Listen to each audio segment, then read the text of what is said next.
When a broke single mom stops to help a crying CEO who can't walk, she has no idea she just triggered a war involving a vengeful ex with a syringe, a half-brother with a loaded gun, a mother filing for conservatorship, and a love so dangerous it might kill them both before they get their happy ending. If you're enjoying this story, don't forget to smash that subscribe button for more. Also, share your thoughts. And let me know where you're watching from. Now, let's continue. He was begging. Gabriel Hartman, 6'2", silver-tempered, worth $340 million, was on his knees in the sterile hallway of Mercy General Hospital, gripping the pant leg of a nurse who wouldn't even look at him. "Please," he gasped, his voice cracking like glass. Don't hurt me. I can't walk. I can't." The nurse yanked her leg free, disgust flickering across her face. "Sir, you need to get back in your room. Now." But Gabriel couldn't move. His legs, once powerful enough to carry him through boardrooms and across marathon finish lines, were dead weight beneath him. 3 weeks post-surgery. 2 metal rods in his spine. And every single person in this hospital treated him like he was nothing. He looked up, tears streaking his sharp cheekbones, salt and pepper stubble shadowing his jaw. At 36, he'd been untouchable. Now he was shaking on linoleum, abandoned by his fiancée, his business partners, even his own brother. "I just need help getting to the bathroom," he whispered. The nurse pressed the call button. "Security's coming." Gabriel's chest tightened. This was his life now. Humiliation on repeat. 3 miles away, Priscilla Jennings was drowning. Not literally, but close enough. She stood in the cramped kitchen of her 2-bedroom apartment, staring at the eviction notice taped to the fridge. Final warning. 14 days. Her 7-year-old daughter, Christy, sat at the table coloring, humming a song from school, completely unaware that they were about to lose everything. Priscilla was 28, but she felt 50. Her dark brown skin glowed under the flickering kitchen light, exhaustion etched into the curves of her face. She was beautiful in the way storms are beautiful, wild, relentless, quietly devastating. Her hair was pulled into a messy bun, her scrubs still smelled like antiseptic from her double shift at the nursing home, and her feet ached so badly she could barely stand. But she did stand. Because that's what mothers do. "Mama." Christy looked up, her wide brown eyes full of innocence. "Can we get pizza tomorrow?" Priscilla forced a smile, crouching down to kiss her daughter's forehead. "Maybe, baby. Maybe." She didn't tell Christy that their bank account had $11.34 in it, or that her car was 2 payments away from repossession, or that the nursing home had just cut her hours because they were restructuring. She didn't say any of that. Instead, she stood, grabbed her phone, and scrolled through job listings with trembling fingers. Then she saw it. Live-in caregiver needed. $4,000 per month plus housing. Immediate start. Patient requires 24/7 assistance post-spinal surgery. Her thumb hovered over the listing. $4,000. Housing included. It felt like a trap. It felt too good. But desperation has a way of making you brave. She clicked apply. Back at the hospital, Gabriel was wheeling himself into the elevator when his phone buzzed. It was Andrew, his former CFO. Former friend. "Stop calling me." The board voted. "You're out. Move on." Gabriel stared at the text until the letters blurred. 3 months ago, he'd been signing $1-million deals. Now he couldn't even get someone to help him pee. The elevator doors opened on the ground floor. He rolled himself out into the cold night air, no jacket, no plan, just the vague thought that maybe if he sat outside long enough, the cold would finish what the car accident started. But then a voice cut through the darkness. "Sir? Are you okay?" He turned. A woman stood near the hospital entrance, black, petite, maybe 5'5", with tired eyes and a worn leather purse slung over her shoulder. She was in scrubs. Her name tag said Priscilla, CNA. She wasn't supposed to be there. She'd just finished her shift across town. But something made her stop at Mercy General to drop off paperwork for a friend. And now she was staring at a man in a wheelchair, shivering, tears still wet on his face. "I'm fine," Gabriel lied, his voice hollow. Priscilla didn't move. She'd seen enough broken people to know when someone was about to shatter completely. "You're freezing," she said quietly. "Let me get you back inside." "I don't want to go back." "Then where do you want to go?" Gabriel looked up at her, and for the first time in weeks, someone was actually seeing him. Not his money. Not his fall from grace. Just him. "I don't know," he whispered. Priscilla hesitated. Every instinct told her to walk away. She had her own problems. Her own daughter waiting at home. Her own eviction notice. But something in his eyes stopped her. "What's your name?" she asked. "Gabriel." She nodded slowly, crouching down so they were eye level. "Okay, Gabriel. Here's what's going to happen. I'm going to take you back inside. I'm going to make sure you're warm. And then tomorrow, you're going to figure out what comes next.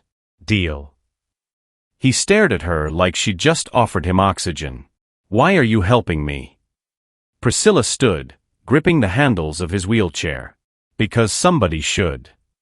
As she wheeled him back toward the entrance, Gabriel felt something crack open inside his chest, something that had been locked for years. He didn't know her story yet. Didn't know she was broke, desperate, or that she'd just applied to be someone's live-in caregiver. But in 14 hours, their lives would collide in a way neither of them could escape. And the question wasn't whether they'd survive it. It was whether they'd let each other in. What would you do if a stranger showed you kindness in your darkest moment? Would you trust them, or push them away? The call came at 6:47 a.m. Priscilla was scrambling eggs with one hand, braiding Christie's hair with the other, when her phone vibrated across the counter. Unknown number. She almost didn't answer. Bill collectors had her number memorized. But something made her swipe. "Hello. Ms. Jennings." The voice was crisp, professional, female. "This is Agatha Monroe from Hartman Estate Services. You applied for the live-in caregiver position last night." Priscilla's heart slammed against her ribs. "Yes. Yes, I did. Can you come in for an interview today? 2 o'clock. Today." Priscilla glanced at Christie, then at the eviction notice still mocking her from the fridge. "Yes. Absolutely. Excellent. The address is 4725 Bellwood Drive. Gate code 1108.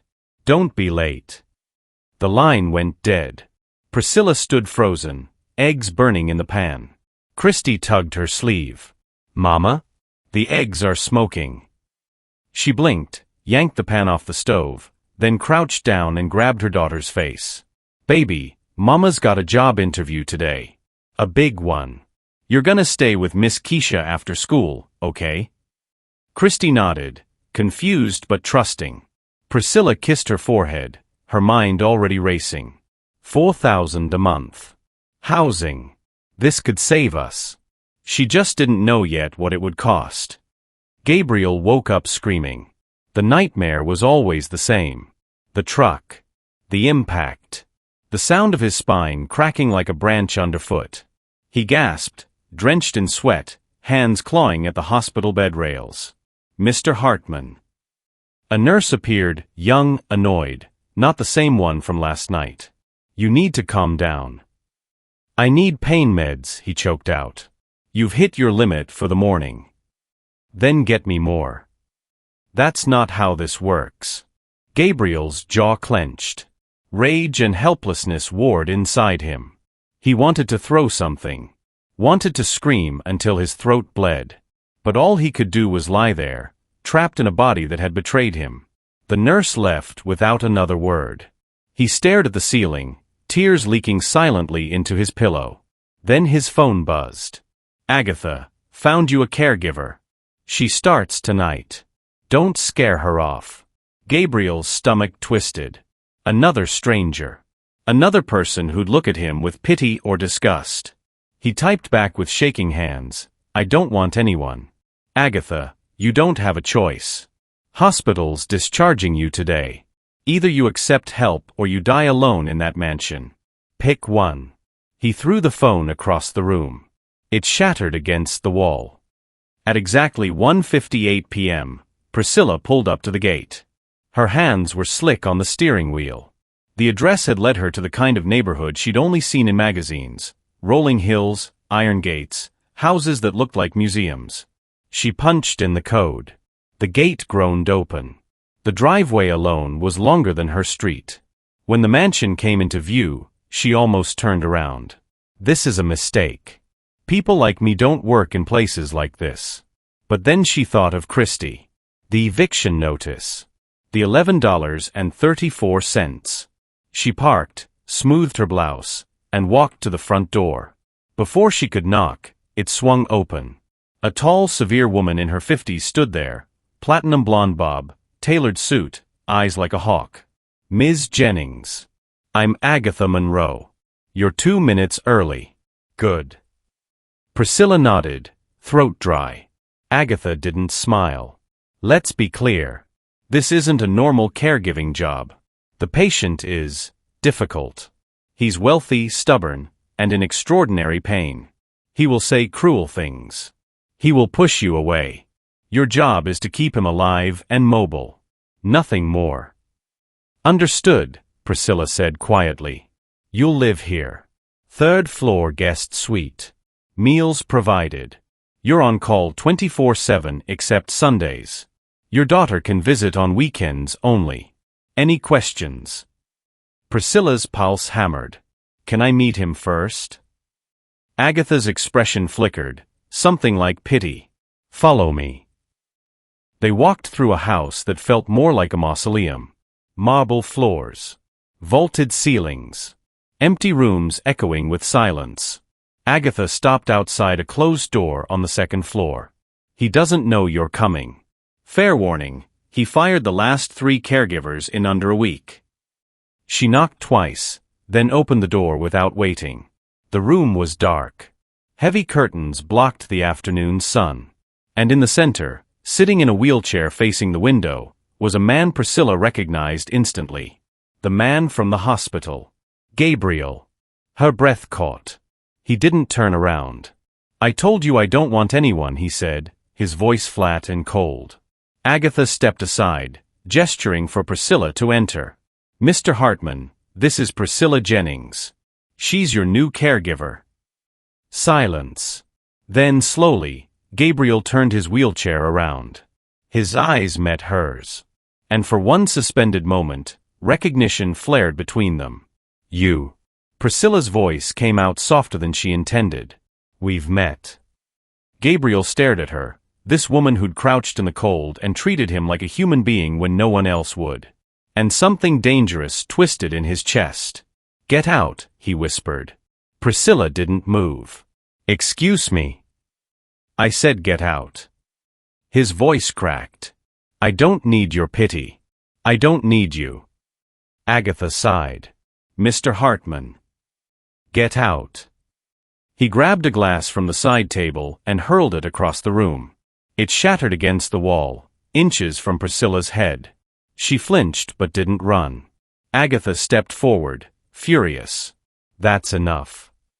But Priscilla raised a hand, stopping her. She walked slowly toward Gabriel, glass crunching under her shoes, until she was standing right in front of his wheelchair. Her voice was quiet. "Steady. You done?" Gabriel's chest heaved. His hands trembled. He looked like a man drowning. "I'm not here because I pity you," Priscilla said. "I'm here because I need this job. My daughter and I are about to be homeless. So you can throw things, scream, push me away, but I'm not leaving. Not unless you pay me what I'm owed and let me walk out that door with my head up." Gabriel stared at her, stunned. No one had talked to him like that in years. "So here's the deal," Priscilla continued, crossing her arms.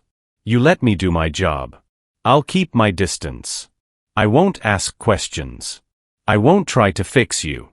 But you will treat me with respect. Because I'm not your punching bag. Understood?" Silence stretched between them like a wire about to snap. Then Gabriel did something he hadn't done in weeks. He laughed. It was bitter. Broken. But real. "You're serious," he said. "Dead serious."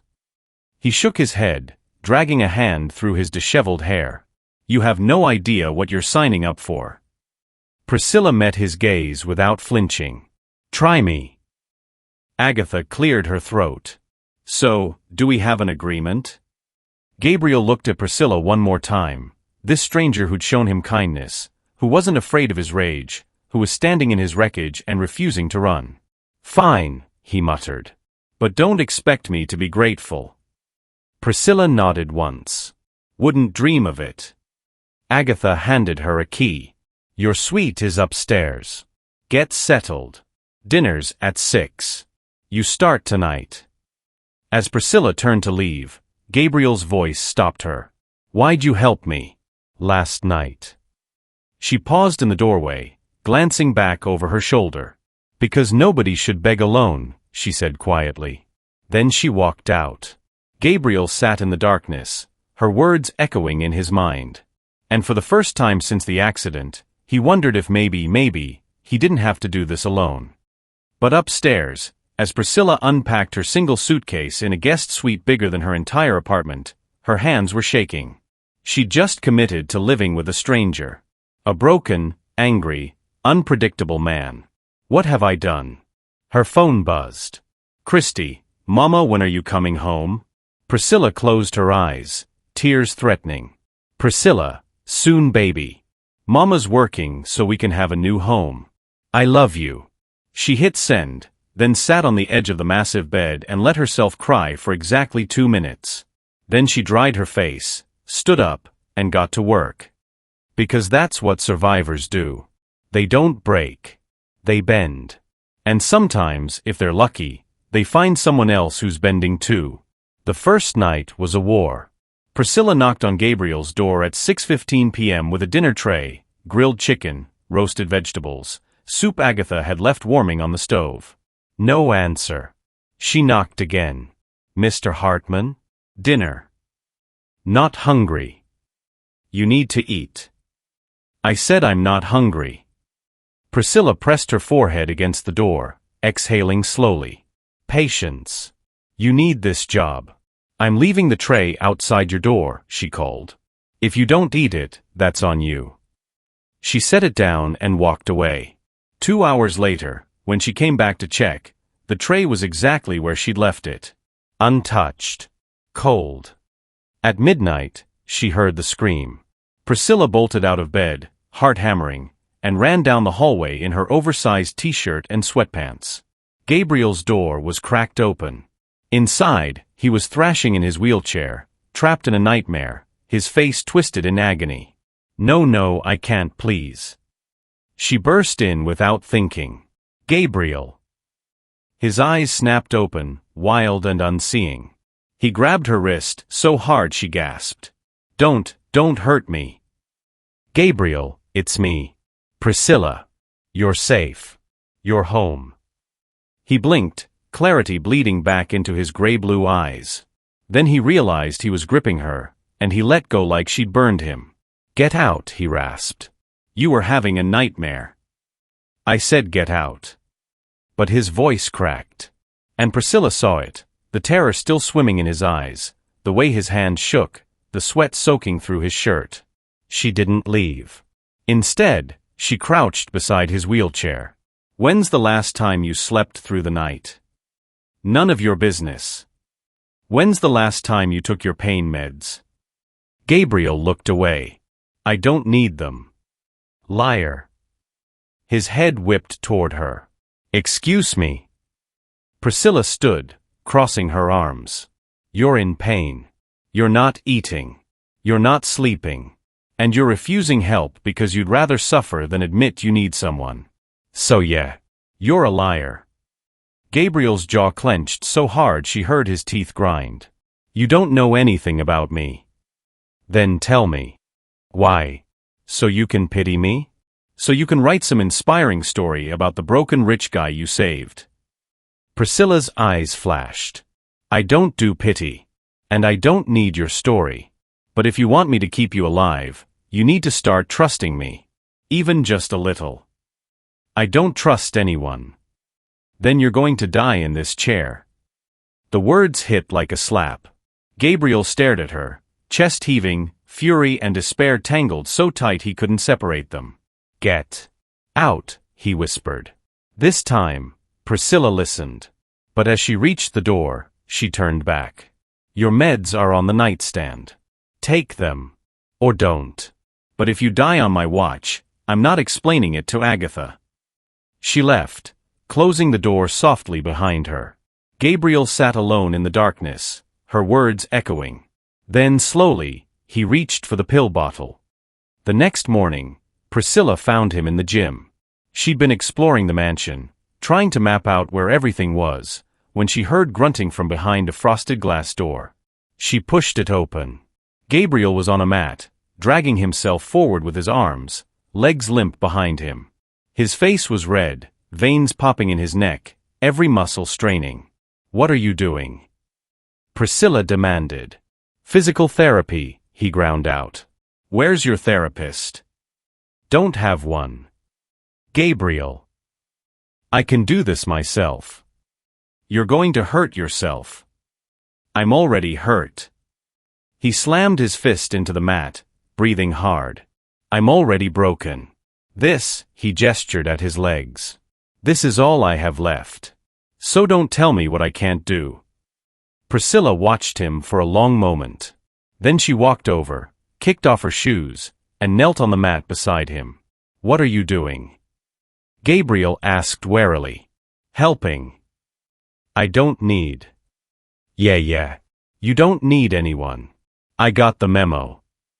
She positioned herself behind him, hands hovering near his shoulders. "But you're doing this wrong. You're using all upper body. You need to engage your core, even if your legs aren't responding yet." Gabriel twisted to look at her. "How do you know that?" "I worked in a rehab center for 2 years before the nursing home. Spinal injuries were my specialty." Something flickered in his eyes. Surprise. Maybe hope. "So," Priscilla said, "you can keep doing this alone and make it worse. Or you can let me help you do it right. Your call." Gabriel hesitated. Every instinct screamed at him to push her away, to prove he didn't need saving. But his body was screaming louder. "Fine," he muttered. "But if you make this weird, I'm firing you." Priscilla almost smiled. "Deal." For the next hour, she guided him through exercises, stretches, core engagement, breathing techniques to manage the pain. Gabriel was stubborn, kept pushing too hard, ignoring her instructions, trying to force his body to obey through sheer willpower. "Stop," Priscilla said firmly, placing a hand on his shoulder. "You're fighting your body. You need to work with it." "Easy for you to say. You think I don't know what it's like to feel broken?" Her voice was sharper than she intended. Gabriel paused, looking up at her. "What do you mean?" Priscilla caught herself. Don't go there." "Forget it," she said, pulling back. "Let's take a break." But Gabriel wasn't letting it go. "You said you needed this job. That you were about to be homeless." "I said forget it." "What happened?" "Gabriel. Tell me." His voice was softer now, almost gentle. "You know everything about me, my accident, my failures, my nightmares. Fair's fair." Priscilla sat back on her heels, walls slamming up. "That's different." "How?" "Because you're the patient. I'm the caregiver. That's the line." "Screw the line." She laughed bitterly. "Easy for you to say. You're paying me." "Then consider it part of the job," Gabriel said. "Talk to me." Priscilla looked at him, really looked. And she saw something she hadn't expected. Genuine curiosity. Not pity. Not judgment. Just interest. She exhaled slowly. "My ex left when Christy was 2. Said he couldn't handle being a father. I've been doing it alone ever since. Worked 3 jobs, saved every penny, thought I was making it work. Then the nursing home cut my hours. Rent went up. Medical bills piled up after Christy got sick last year. And suddenly..." She shrugged, throat tight. Suddenly I was drowning. Gabriel didn't say anything for a moment. Then, what's Christy like? The question surprised her. She's everything. Smart. Funny. Too kind for this world. She wants to be a veterinarian. Does she know you're here? She knows I'm working. She doesn't know I'm living here. Priscilla's voice cracked. I'm supposed to see her this weekend. I don't even know what I'm going to tell her. Gabriel watched her, this woman who'd barged into his life and refused to let him drown. Who was drowning herself, but still reached out a hand. Bring her here, he said quietly. Priscilla's head snapped up. What? This weekend. Bring Christy here. Let her see where you're staying. Let her meet. He trailed off. Let her meet me. Gabriel, I don't think. I have a pool. A library. A screening room. She's 7, right? Kids like that stuff. Priscilla stared at him, stunned. Why would you do that? Gabriel looked away, jaw working. Because maybe I'm tired of being alone in this house. Something cracked open in Priscilla's chest. For a moment, they just sat there on the gym mat, two broken people who'd collided by accident, starting to realize they might need each other more than they'd admit. Then Gabriel's phone buzzed. He glanced at it, and his entire face hardened. What is it? Priscilla asked. Gabriel didn't answer. He just stared at the screen, knuckles white. She leaned over to see. Andrew saw the news. Court ruled in our favor. You're officially out. The company's ours now. Don't contact us again. Attached was a photo, Andrew smiling, standing in front of Hartman Industries headquarters. Gabriel's headquarters. The company he'd built from nothing. Gone. Gabriel. He hurled the phone across the gym. It cracked against the mirror, spiderwebbing the glass. Everything, he choked out. They took everything. Priscilla reached for him, but he shoved her hand away. Don't touch me. Gabriel, listen. I said don't. His voice broke. You want to know why I don't trust anyone? Because everyone I've ever trusted has gutted me. My fiancé left me in the hospital. My business partner stole my company. My own brother hasn't called in 6 weeks. So forgive me if I don't believe in your Hallmark movie kindness. He wheeled himself toward the door, rage and grief pouring off him in waves. Where are you going? Priscilla cold. Anywhere you're not. The door slammed behind him. Priscilla sat alone on the gym mat, heart pounding. She should let him go. Should give him space. But something in his voice, the rawness, the desperation, reminded her too much of herself 3 months ago, sitting in her car outside the welfare office, wondering if she should just give up. She'd survived because someone showed up. A teacher who paid for Christy's school supplies. A neighbor who watched her daughter for free. Strangers who became lifelines. Maybe that's what he needs. Not a caregiver. A lifeline. She stood, brushed off her pants, and went to find him. She found him on the balcony. He was sitting in his wheelchair at the edge of the railing, staring out at the city lights below, a bottle of whiskey dangling from his hand. Go away, he said without turning. Priscilla ignored him. She walked over and sat on the cold stone ledge beside his chair. You drink that, you'll mess up your meds, she said quietly. Good. Gabriel. Why are you still here? He finally looked at her, eyes red-rimmed. Why do you care? Priscilla met his gaze. Because I know what it feels like to lose everything. And I know what it's like when someone decides you're worth saving. Gabriel's throat worked. I'm not worth saving. That's not your call to make. Then whose is it? Mine. Priscilla reached over and gently took the bottle from his hand. And I'm not done with you yet. Tears spilled down Gabriel's face. And for the first time since the accident, he didn't try to hide them. They sat there in silence as the city hummed below. Two people who'd lost everything. Two people who were just starting to realize that maybe, they could be each other's second chance. But neither of them knew yet what that would cost, or that the hardest part was still ahead. Christy arrived Saturday morning like a hurricane. Priscilla was in the kitchen making breakfast when she heard the doorbell, followed by Agatha's clipped voice, then, "Mama." 7-year-old Christy burst through the kitchen door, braids flying, backpack bouncing, arms wide open. Priscilla dropped the spatula and caught her daughter mid-leap, holding her so tight she could barely breathe. Baby, I missed you so much." "Mama, this house is huge. Miss Agatha said there's a pool. Can we swim? Can we? Please." Priscilla laughed through tears, kissing her daughter's face. "Maybe later, okay? We need to." "Is that the little one?" Both of them turned. Gabriel was in the doorway, freshly showered, wearing a gray Henley that showed off arms still strong despite everything. His hair was damp, pushed back. He'd shaved. He looked almost human again. Christy's eyes went wide. "Are you a giant?" Gabriel's lips twitched. "No. You're just short."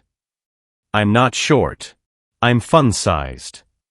Christy wiggled out of her mother's arms and marched right up to his wheelchair, hands on her hips.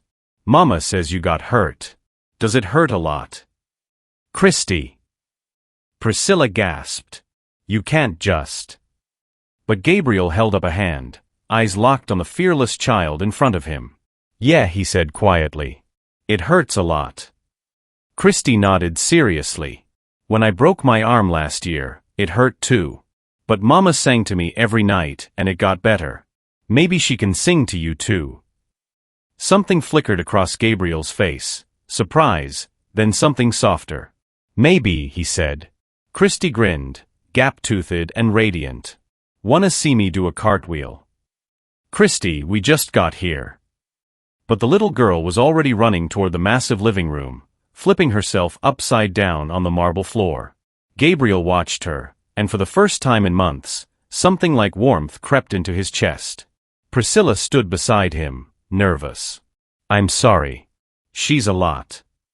"She's perfect," Gabriel said quietly. Their eyes met. And in that moment, something shifted.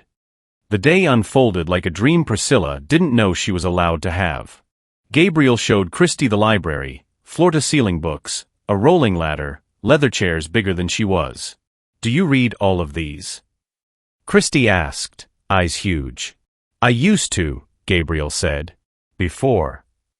He trailed off. "Before you got hurt?" "Yeah."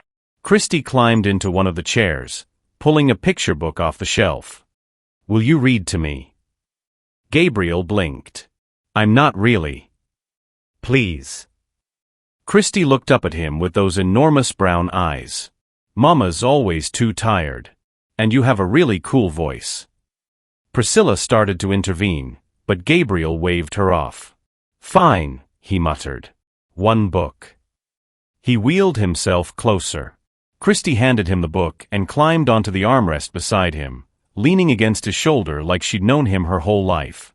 Gabriel opened the book, and his voice, deep, steady, filled the library. Priscilla stood in the doorway, hand over her mouth, tears threatening. When was the last time someone was gentle with her daughter?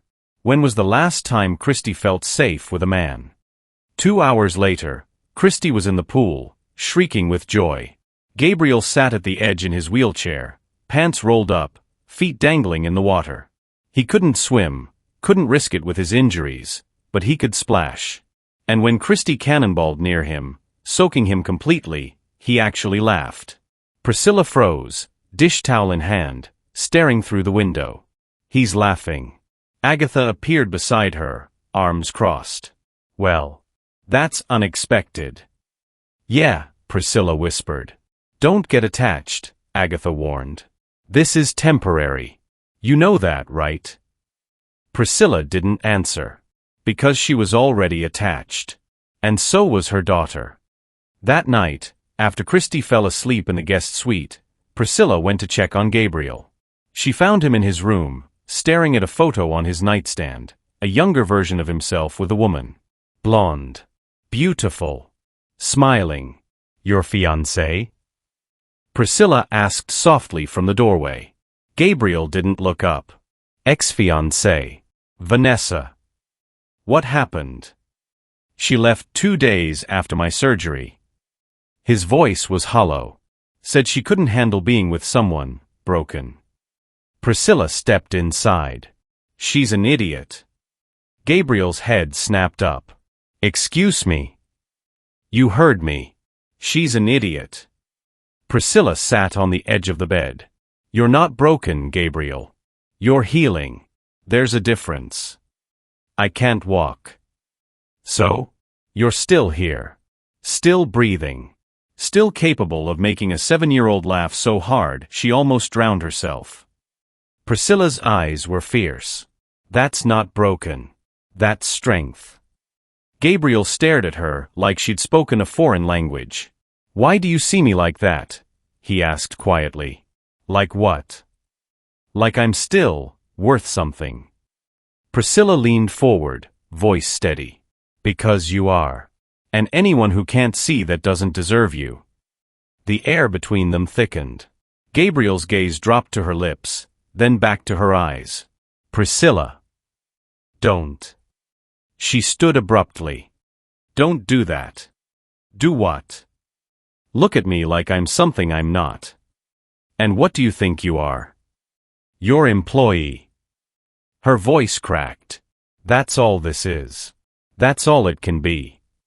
Why? Because I can't afford to blur the lines. Priscilla's hands were shaking. I can't afford to feel something for you and then lose this job when you get better and don't need me anymore. I have a daughter. I have bills. I have. You think I'm going to throw you away? Gabriel's voice was rough. Everyone else has. The words hung between them like a confession. Gabriel wheeled closer. I'm not everyone else. Prove it. The challenge, prove it. Prove you're different. Prove you won't hurt her. He didn't know if he could. But before he could respond, a phone rang. Not his. Hers. Priscilla grabbed it from her pocket, frowning. It's Christy's school. She answered. Hello. Gabriel watched her face drain of color. What? When? Is she okay? Her voice pitched higher. I'm coming. I'm coming right now. She hung up, hands trembling. Christy's sick. They said she's running a fever and won't stop crying. I have to go. I'll drive you. Gabriel, you can't. I'll drive you. His voice left no room for argument. Agatha keeps an accessible van in the garage. Let's go. But your therapy. Screw therapy. Your daughter needs you. Priscilla stared at him, tears spilling over. Then she nodded. 20 minutes later, they were speeding down the highway. Agatha drove. Gabriel sat in back with Priscilla, who was shaking so hard her teeth chattered. She's going to be okay, Gabriel said quietly. You don't know that. No. But I know you. And I know you won't let anything happen to her. Priscilla looked at him, mascara streaked, eyes red. Why are you doing this? Because you showed up for me. Gabriel reached over, hesitating, then took her hand. Let me show up for you. Priscilla squeezed his hand so hard it hurt. And didn't let go. They found Christy in the nurse's office, curled in a ball, sobbing. Mama! She wailed when Priscilla burst through the door. Priscilla scooped her up, feeling the heat radiating off her daughter's small body. I'm here, baby. Mama's here. The nurse looked grim. She's at 103. You need to get her to a hospital. Priscilla's stomach dropped. I don't. My insurance doesn't. Forget insurance. Gabriel wheeled himself into the office. We're taking her to Mercy General. Now. I'll handle it. Gabriel, I can't ask you to. You're not asking. I'm telling. His voice was steel. No child suffers on my watch. The nurse's eyes widened, recognizing him. Mr. Hartman? Get her in the van, Gabriel ordered. Agatha, call ahead. Tell them we're coming and I'm covering everything. Christy was admitted within 10 minutes. 4 fluids. Antibiotics. A private room with a view of the city. Priscilla sat beside her daughter's bed, holding her hand, whispering prayers under her breath. Gabriel stayed in the corner, silent, watching. Hours passed. The fever broke at 2 a.m. Christy's eyes fluttered open. Mama. I'm here, baby. Where's the giant? Despite everything, Priscilla laughed. He's right here. Gabriel wheeled closer. Hey, short stuff. Christy smiled weakly. Did you save me? Nah. Your mom did. I just drove. That's still saving. Christy's voice was barely a whisper. Thank you. Gabriel's throat tightened. Anytime, kid. Priscilla walked Gabriel out to the waiting room around 3 a.m. They were both exhausted. Emotionally wrung out. I don't know how to thank you, Priscilla said quietly. Don't. Gabriel. I'm serious. Don't thank me. Just. He looked at her, eyes raw. Just don't leave. Priscilla's breath caught. What?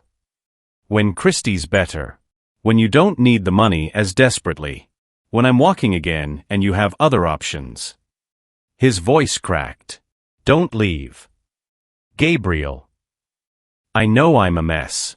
I know I'm difficult and angry and broken. But you and Christy.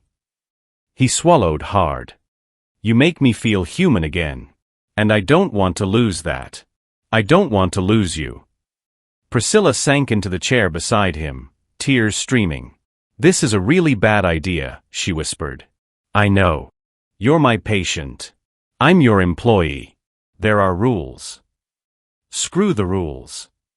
We barely know each other. Then let's change that. Gabriel turned his chair to face her fully. Stay. Not because you need the job, but because you want to. Priscilla looked at him, this man who'd been a stranger 2 weeks ago, who'd thrown things and pushed her away, who'd just spent thousands to save her daughter without blinking. What if we mess this up? She asked.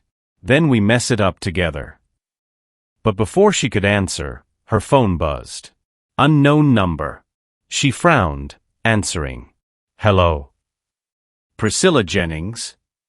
A man's voice. Cold. Unfamiliar. Who is this?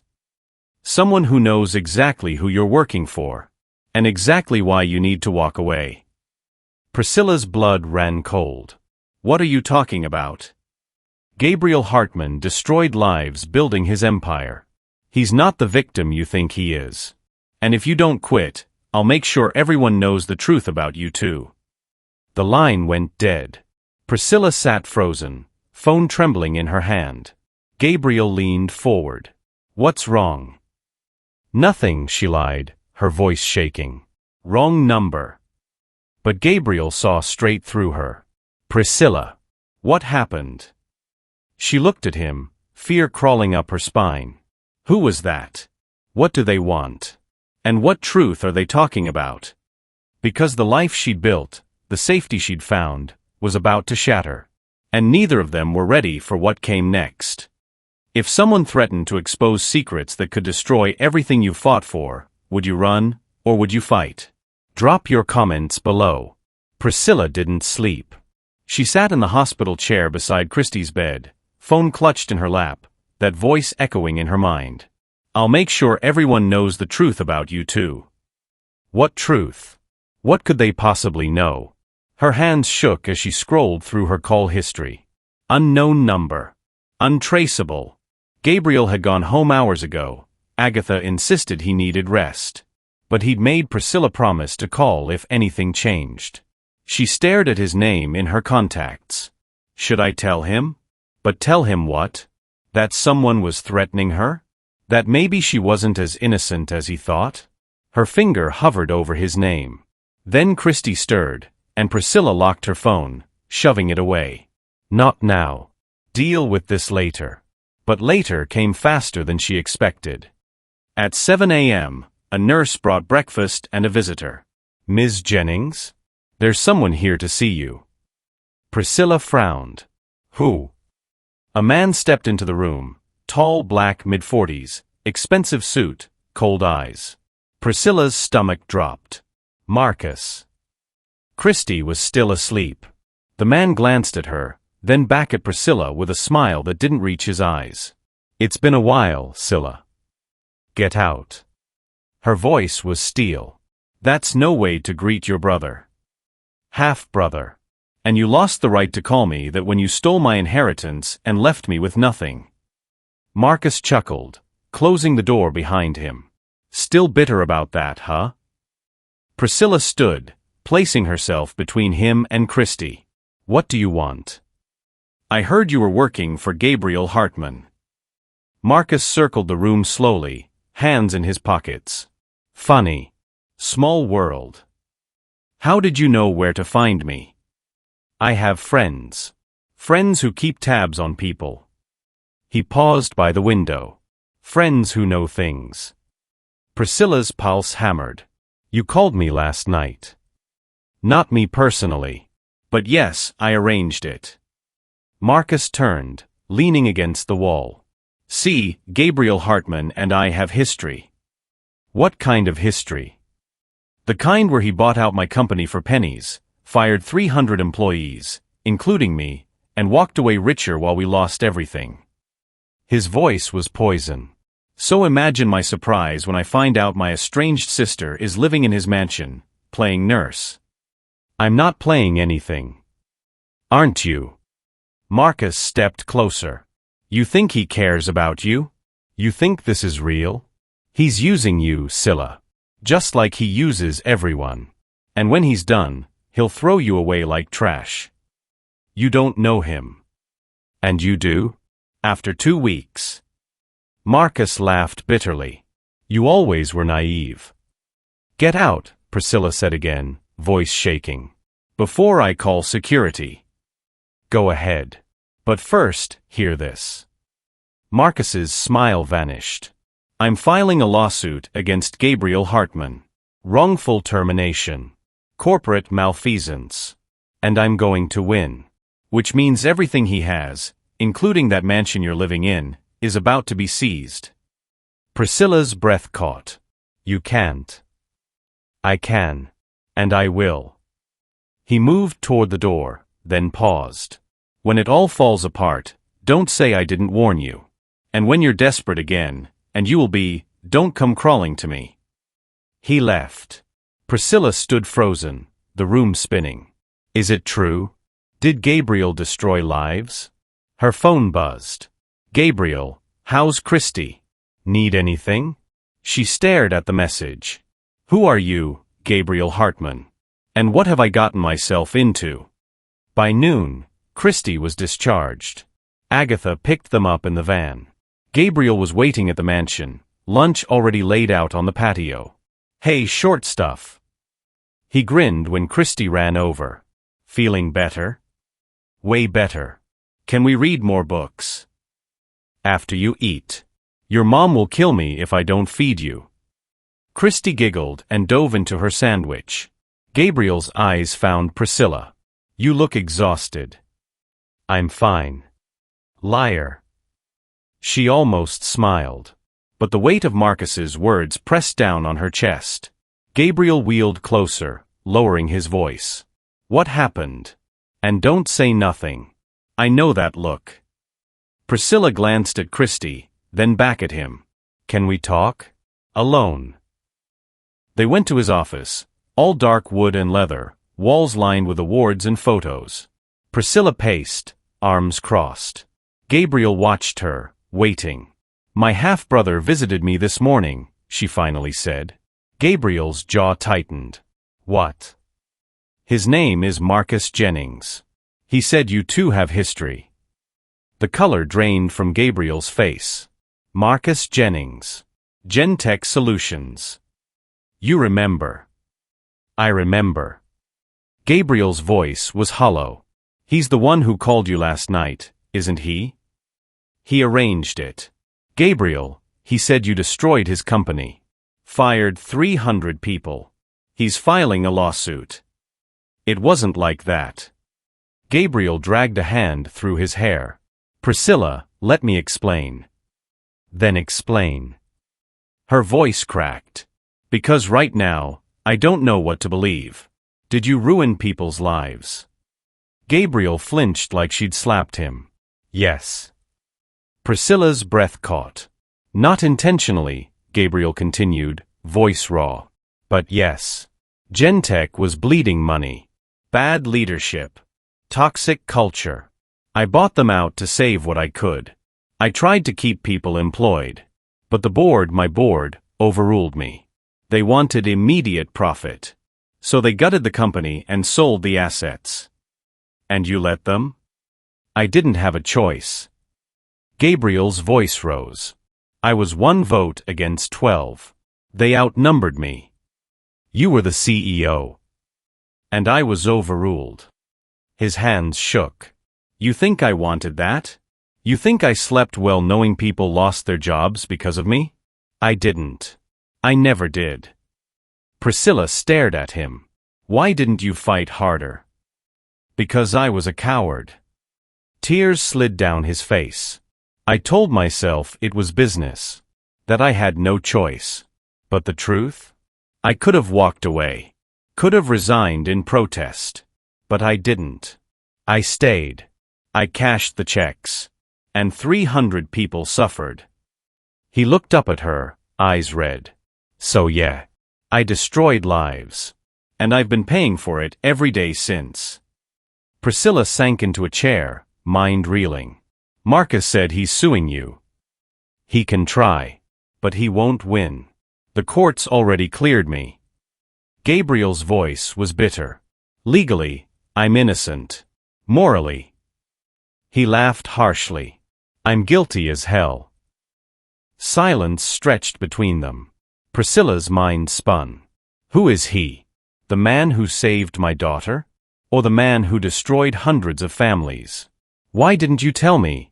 She asked quietly. Because I didn't want you to look at me like you're looking at me now. Gabriel's voice broke. Like I'm a monster. Are you?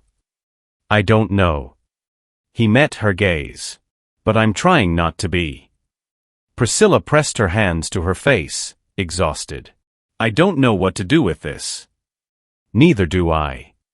My brother said you'd throw me away when you're done with me. Gabriel wheeled closer, stopping just in front of her. Do you believe that? I don't know what I believe anymore. Then believe this. Gabriel's voice was fierce. I don't know what I'm doing. I don't know if I can be the man you deserve. But I know I don't want to lose you. And I will spend every day proving that I'm not the man I used to be. Priscilla looked at him, this broken, complicated, guilt-ridden man who'd shown her more kindness in 2 weeks than most people had in a lifetime. I need time, she whispered. To think. Take all the time you need. Gabriel's voice cracked. Just don't leave. But before she could respond, Christie's scream shattered the air. They both bolted, Gabriel wheeling himself faster than Priscilla had ever seen, Priscilla sprinting down the hallway. They found her in the library, backed against a bookshelf, staring at the window. Baby, what's wrong? Priscilla grabbed her daughter. Christie pointed with a trembling hand. There was a man. At the window. Watching me. Gabriel wheeled to the window, looking out. The yard was empty. But on the glass, written in what looked like red paint, or blood, were 3 words. She's not safe. Priscilla's blood turned to ice. Gabriel grabbed his phone, dialing security. Get someone here now. Full sweep. And call the police. Gabriel, what's happening? Priscilla's voice shook. I don't know.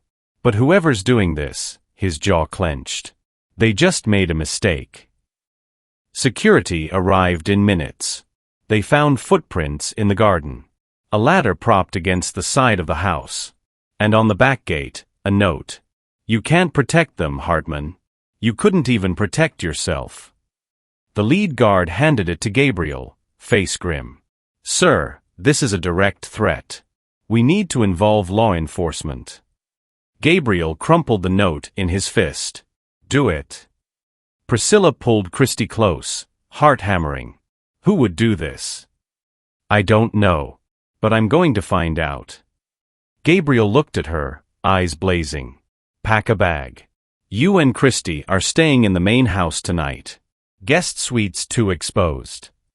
Gabriel. I'm not negotiating. His voice left no room for argument.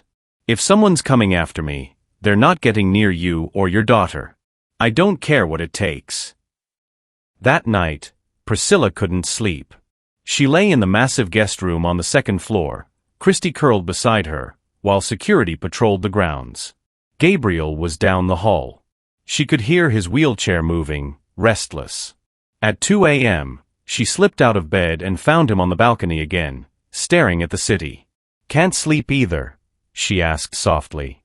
He didn't look at her. I keep thinking about what your brother said. That I destroy everything I touch. Gabriel. What if he's right? His voice cracked. What if I'm putting you and Christy in danger just by being near you? Priscilla sat beside him. You didn't ask for this. Doesn't matter. It's happening.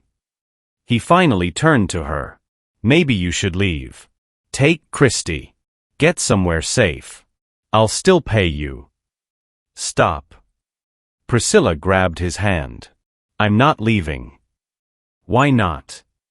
Because running away doesn't fix anything.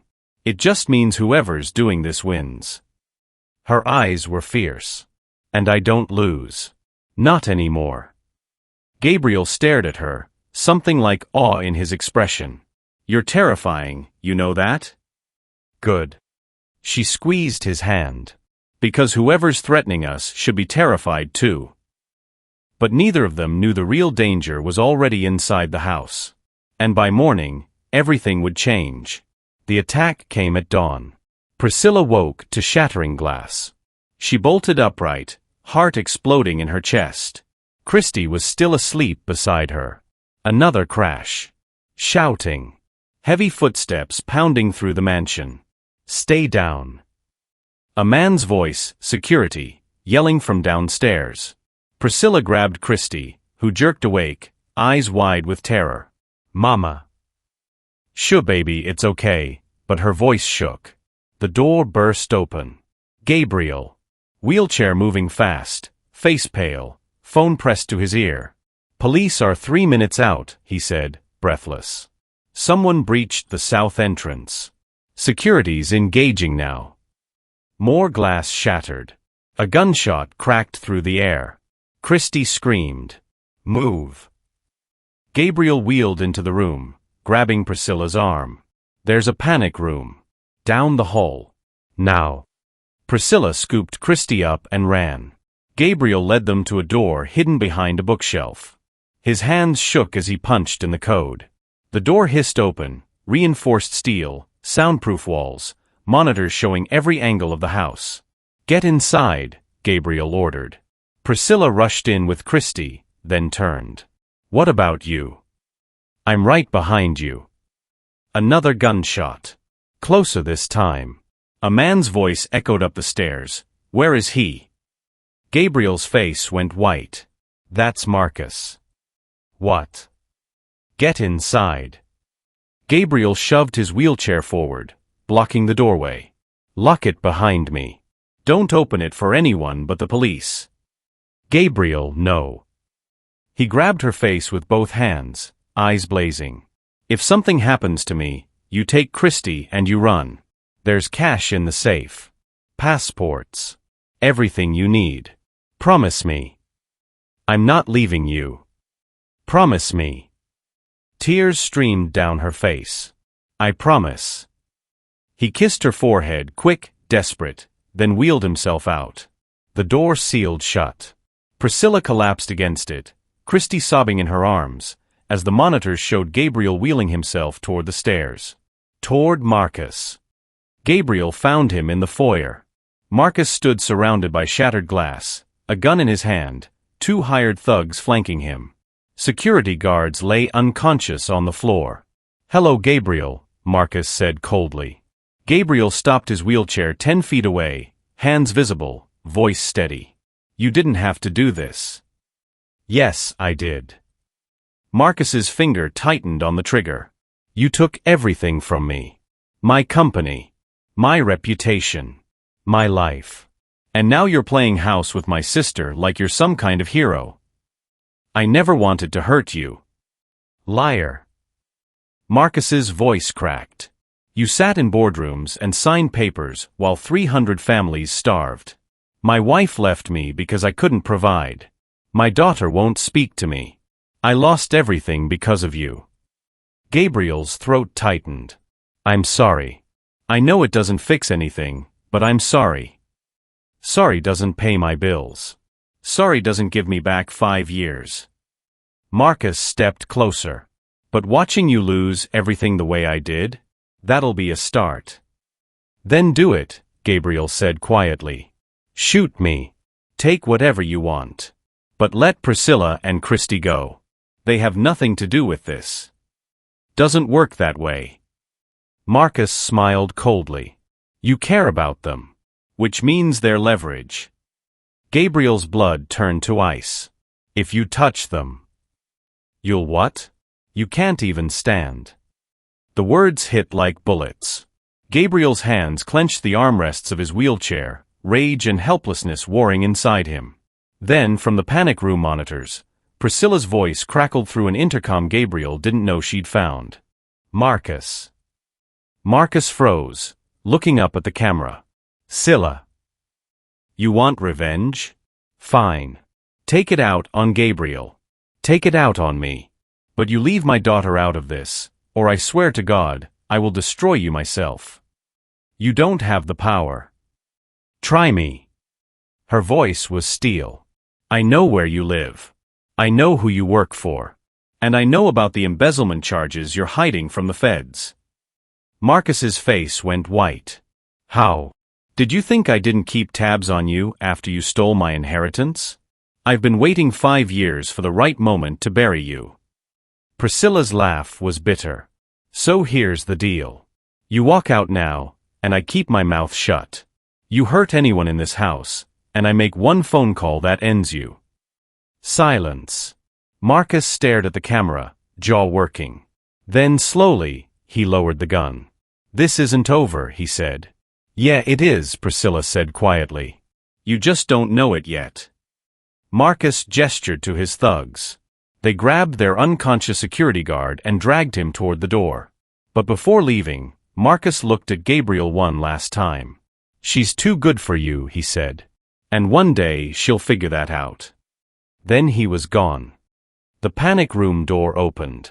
Gabriel sat outside, head in his hands, shaking. Priscilla stepped out, Christy still clinging to her, and sank to her knees in front of him. You okay? She whispered. Gabriel looked up, tears streaming down his face. You saved me. You tried to sacrifice yourself for us. Her voice broke. Don't ever do that again. I couldn't let him hurt you. And I couldn't let him hurt you. Priscilla cupped his face. We're in this together now. You understand? No more playing hero alone. Gabriel pulled her into his arms, burying his face in her shoulder, and for the first time in months, he let himself break completely. Priscilla held him, whispering into his hair. I've got you. I've got you. Christy wiggled between them, wrapping her small arms around both of them. Group hug. Despite everything, they laughed. The police arrived minutes later. Statements were taken. Security footage reviewed. An APB was issued for Marcus and his men. By noon, the house was swarming with investigators. Agatha appeared, looking more shaken than Priscilla had ever seen her. Mr. Hartman, I'm so sorry. I should have increased security. It's not your fault, Gabriel said quietly. It's mine. This is my past catching up. Then it ends now. Priscilla stood, arms crossed. I'm calling my contact at the FBI. Marcus gets arrested today. You really have dirt on him? Gabriel asked. Every email. Every transaction. Everything. Priscilla's smile was sharp. Told you. I don't lose. Gabriel stared at her like she'd grown wings. You're terrifying. Good. That afternoon, while Christy napped under Agatha's watch, Priscilla and Gabriel sat in the library. The adrenaline had faded. Now they were just exhausted. I thought I was going to lose you, Gabriel said quietly. You didn't. But I could have. And the thought of that, his voice cracked. I can't, Priscilla. I can't lose you. She moved from the couch to sit on the floor beside his wheelchair. You're not going to. How do you know? Because I'm not going anywhere. She took his hand. Gabriel, I know your past is complicated. I know you've made mistakes. Hell, so have I. But I also know you're trying. And that's what matters. What if trying isn't enough? Then we try harder. She squeezed his hand. Together. Gabriel looked at her, this woman who'd walked into his wreckage and refused to run, who'd stared down a gunman to protect him, who somehow saw past his failures to the man he wanted to be. I'm falling for you, he whispered. Priscilla's breath caught. Gabriel. I know it's too soon. I know it's messy. But I can't pretend anymore. He pulled her closer, forehead resting against hers. You and Christy, you gave me a reason to fight. A reason to believe I could be more than my worst moments.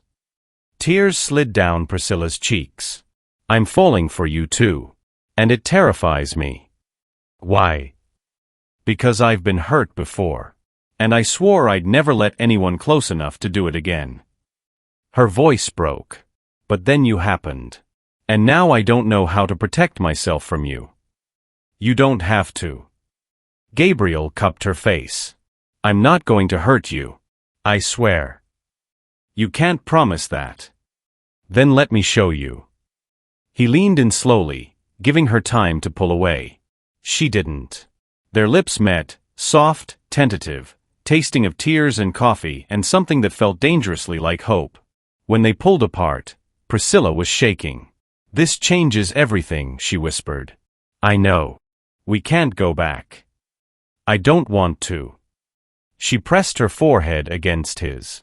Then we go forward. Together. No matter what comes. No matter what, Gabriel echoed.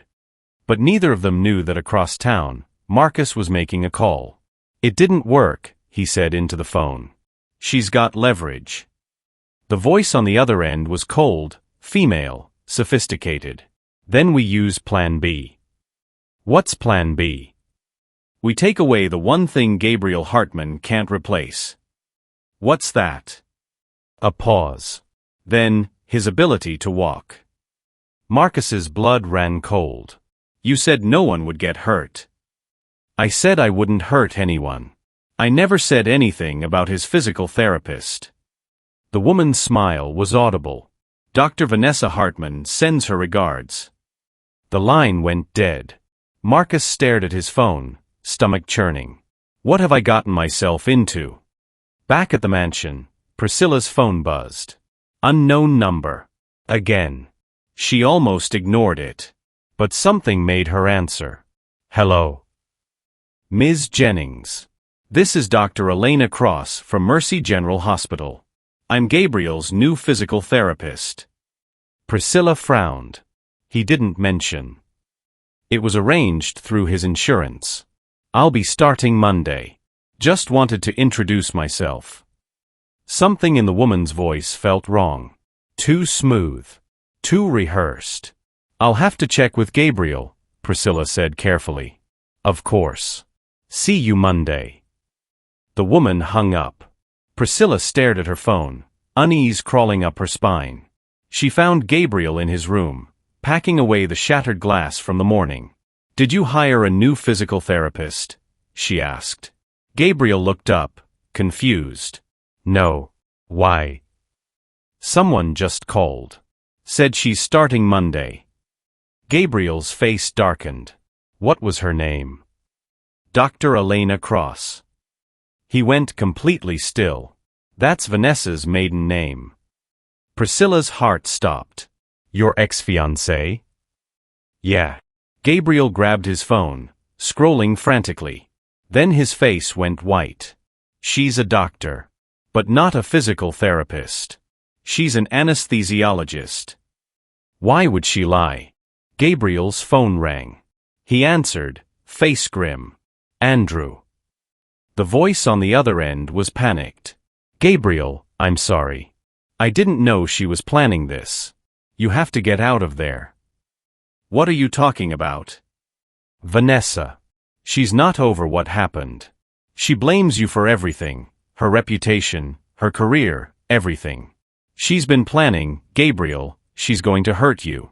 Or worse. The line went dead.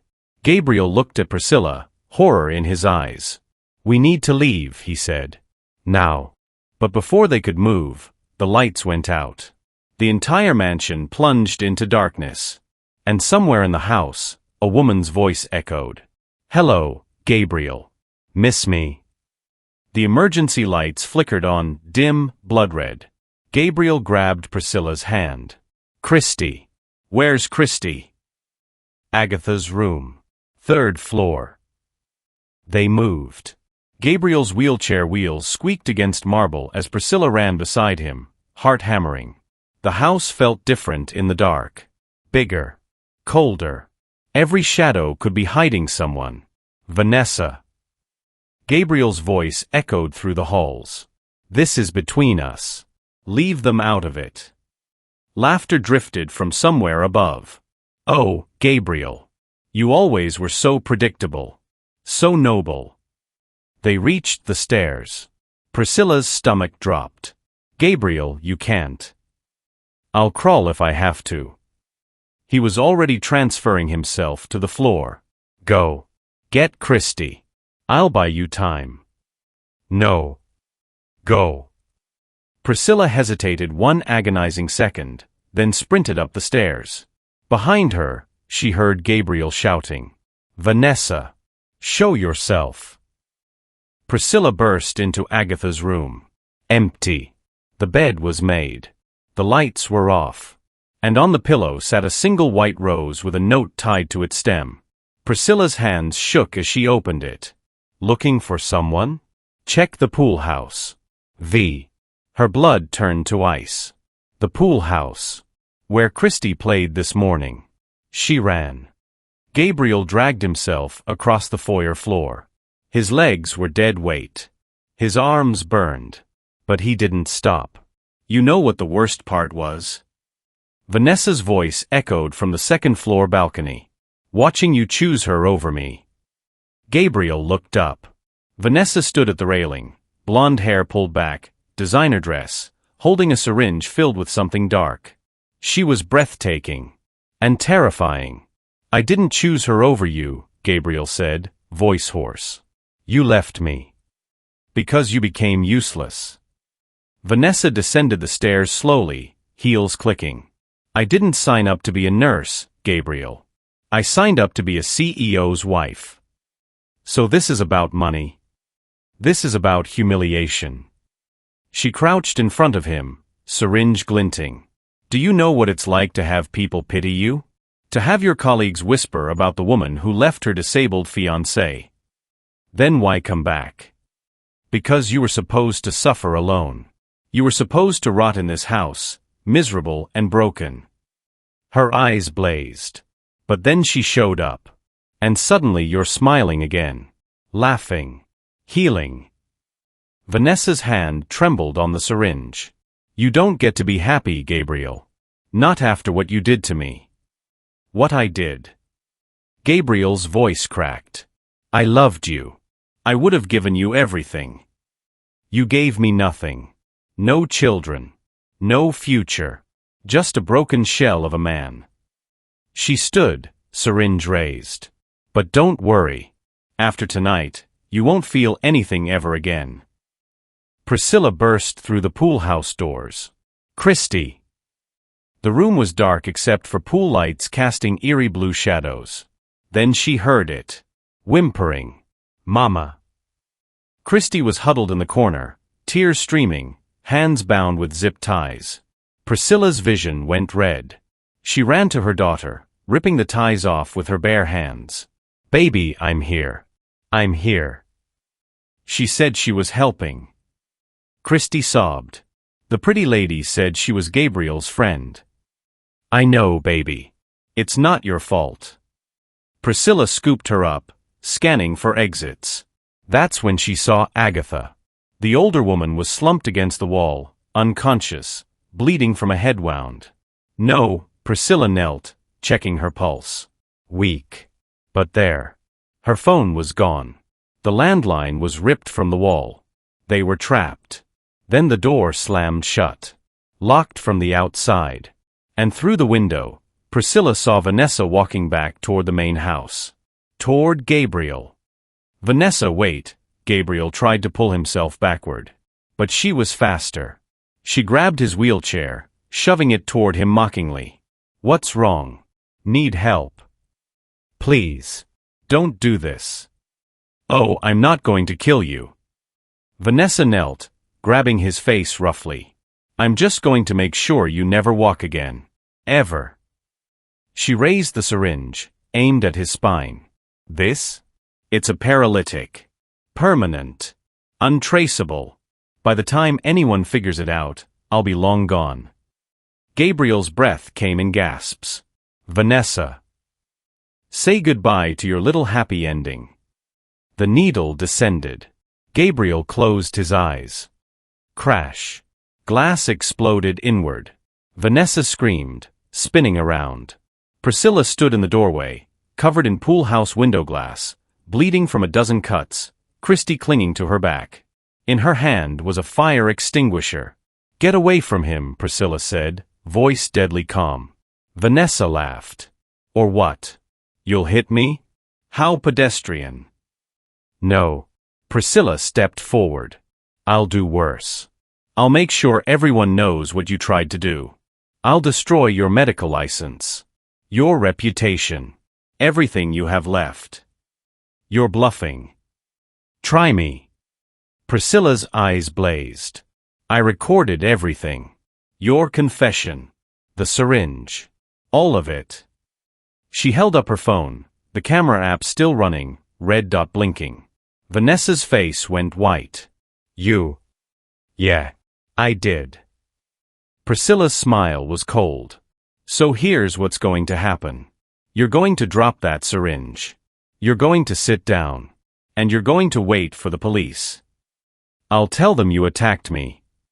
"With what evidence?" "I have video. Gabriel has witnesses. You have nothing." Vanessa's hand shook. The syringe trembled. Then she made a choice. She lunged at Gabriel, needle aimed at his neck. Priscilla moved. The fire extinguisher connected with Vanessa's temple with a sickening crack. Vanessa crumpled to the floor, unconscious. The syringe rolled away, contents spilling harmlessly across marble. Silence. Then Gabriel exhaled, a sound like a sob and a laugh combined.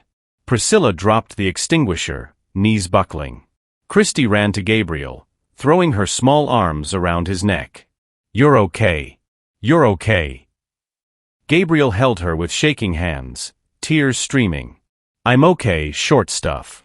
I'm okay." Priscilla collapsed beside them, blood dripping from her arms, phone still recording. "Did you really get it all?" Gabriel asked. "Every word." Her laugh was slightly hysterical. "Your ex is going to jail for a long time. You broke into a pool house and fought through glass to save me." "Yeah, well." Priscilla wiped blood from her forehead. "Nobody hurts my people." Gabriel stared at her. "Your people?" "Yeah." She met his gaze, fierce and unflinching. "You're mine now. Deal with it." Something broke open in Gabriel's chest, something that had been locked and frozen for so long he'd forgotten it existed. Hope. He pulled her close, ignoring the blood and glass, and kissed her like she was oxygen. Christy squealed. "You." Mama's kissing the giant. They pulled apart, laughing despite everything. Police sirens wailed in the distance. Vanessa stirred, groaning. Priscilla zip-tied her hands before she could fully wake, using the same ties Vanessa had used on Christy. Poetic justice, Gabriel muttered. Damn right. The paramedics arrived first. They found Agatha in the pool house, concussion, but stable. She'd be okay. Then the police. Statements. Evidence. Arrests. Vanessa was led away in handcuffs, screaming threats until the car door slammed shut. Marcus called Gabriel's phone around midnight. Gabriel answered on speaker. I didn't know she was going to do that, Marcus said, voice hollow. I swear. I just wanted. You wanted revenge, Gabriel finished. And you got played. Silence. The FBI picked me up an hour ago, Marcus continued. Your sister gave them everything. I'm facing 20 years. Priscilla's jaw tightened. Good. Scylla. Don't. Her voice cracked. You threatened my daughter. You tried to destroy the one good thing I've found. We're done, Marcus. Forever. I'm sorry. So am I. She hung up. Gabriel took her hand. You okay? No. Tears slid down her face. But I will be. Later that night, after Christy fell asleep between them on Gabriel's massive bed, Priscilla and Gabriel lay in the dark. I ruined your life, Gabriel whispered. What? You came here for a job. For safety. And I brought you nothing but chaos. Priscilla turned to face him. You gave me a home. You saved my daughter.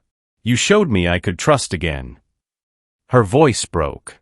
You didn't ruin my life, Gabriel. You gave me one. Even after everything? Especially after everything. She kissed him softly. Because the people worth keeping are the ones who stay when things get hard. Gabriel pulled her closer, careful not to wake Christy. I don't deserve you. Probably not. Priscilla smiled against his chest. But you're stuck with me anyway. Promise. Promise. But even as they held each other in the dark, Priscilla's phone buzzed one last time. Unknown number. She almost ignored it. But something made her check. You won this round. But Gabriel Hartman has more enemies than you know. Watch your back. A friend. Priscilla's blood ran cold. She deleted the message, locked her phone, and made a decision. Whatever comes next, we'll face it together. But as she drifted off to sleep, one question haunted her. Who else wants Gabriel destroyed? And how many more battles will we have to fight? Christy stirred between them, mumbling in her sleep. Love you, Mama. Love you, Giant. Gabriel's eyes opened. He looked at Priscilla in the darkness. Did she just? Yeah, Priscilla whispered, tears sliding down her face. She did. Gabriel's hand found hers under the blankets. And for the first time in a year, he believed he might actually survive this. Not alone. But with them. 3 weeks later, Gabriel stood. Not fully. Not without assistance. But his feet bore weight for the first time in 4 months.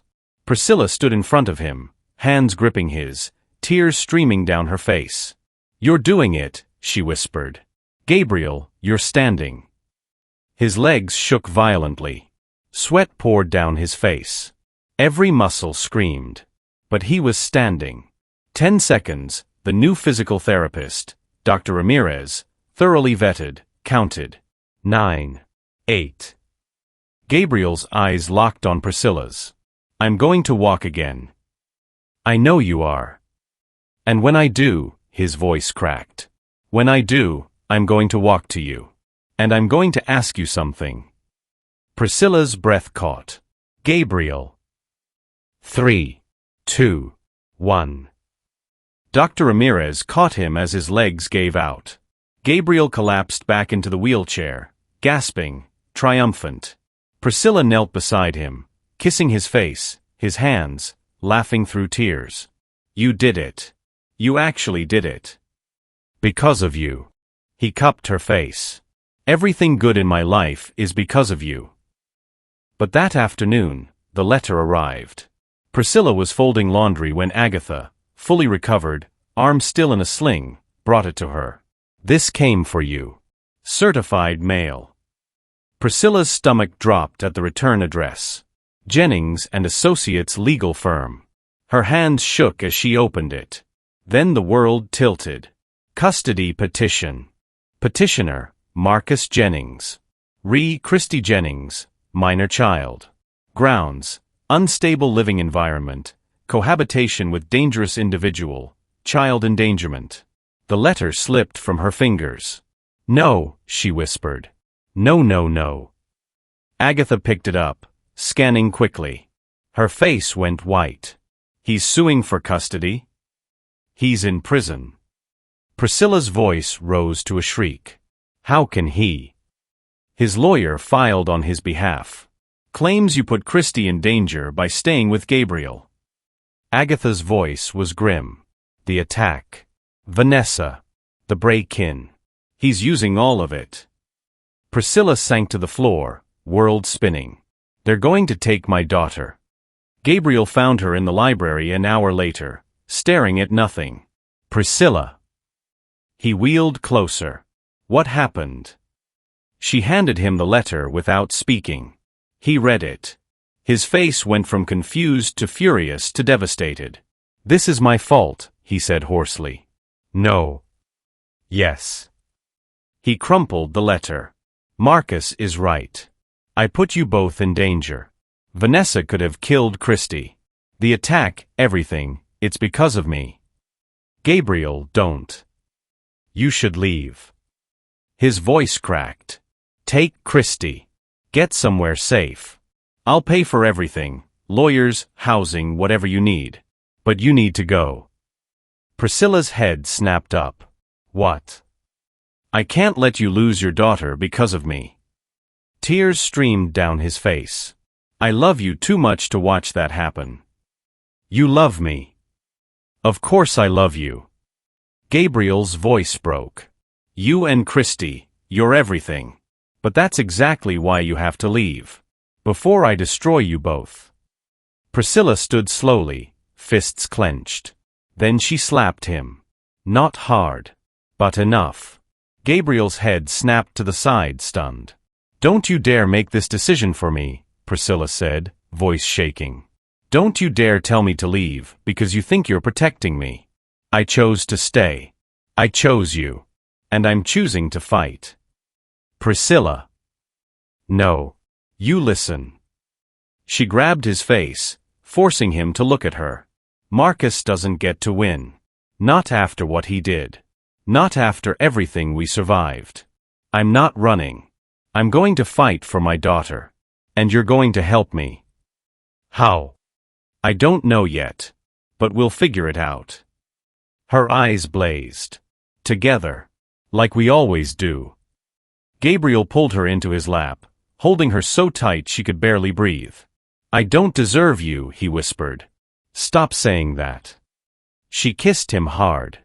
"You're stuck with me. Forever. Get used to it." But that night, Christy had a nightmare. Priscilla woke to screaming. She bolted to the guest room, Christy's temporary space, until they decided what came next. Her daughter was thrashing, sobbing, calling for her. "Mama. Don't let them take me. Please." Priscilla grabbed her, rocking her. "Baby, I'm here. Nobody's taking you." "The man said they would. He said I have to leave." "What man?" Christy's eyes were wide, terrified. "The man who called. He said if I don't go live with Uncle Marcus, they'll make Mama go to jail."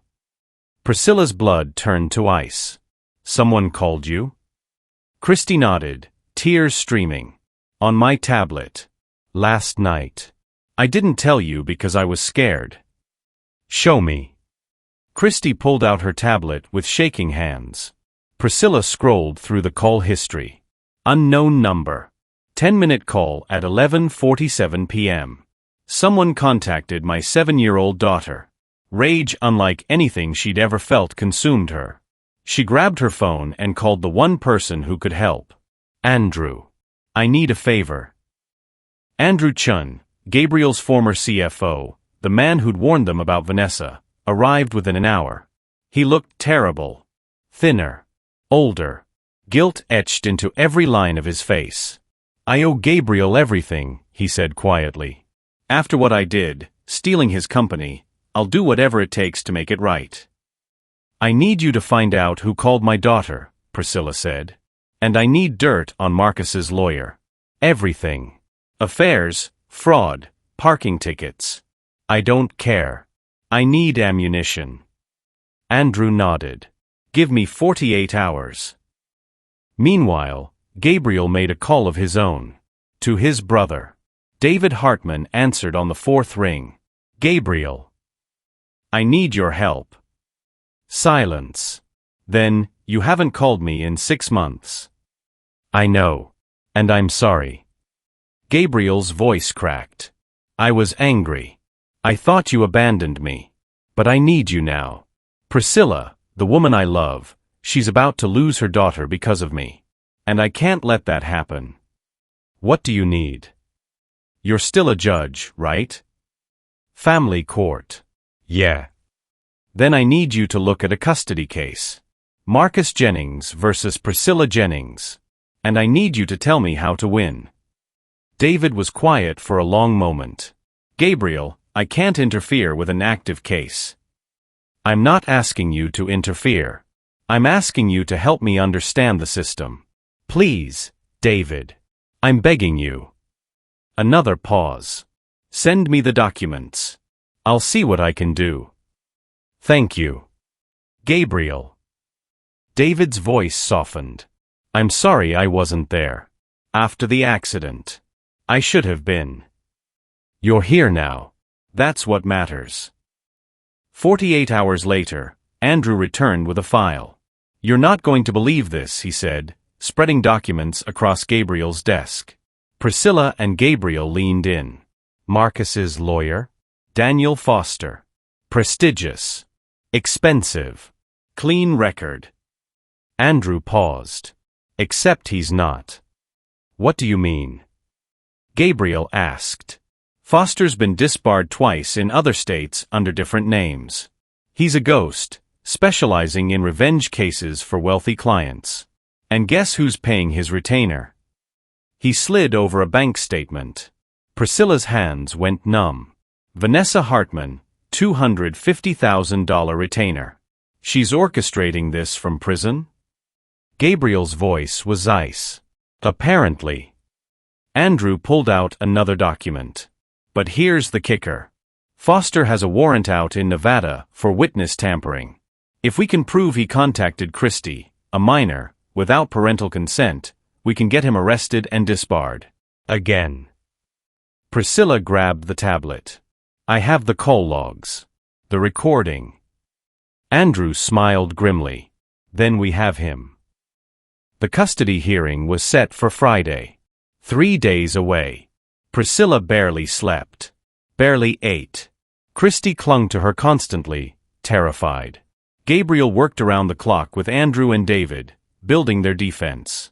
Thursday night, Priscilla stood on the balcony, staring at the city lights, mind spinning. Gabriel found her there. He'd been practicing walking, could take 5 steps now with the parallel bars. "Hey," he said softly. She turned, eyes red. "What if we lose?" "We won't." "But what if we do? What if the judge says I'm unfit? What if they take her?" Gabriel wheeled closer, grabbing her hand. "Then we appeal. And we keep fighting.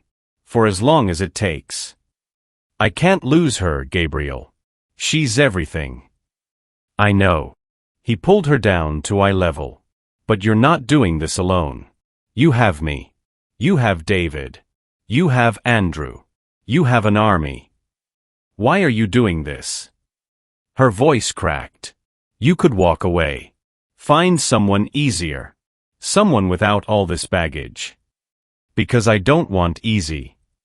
Gabriel cupped her face. "I want you. I want Christy. I want messy and complicated and real. I want us." Priscilla kissed him desperately, pouring every ounce of fear and hope and love into it.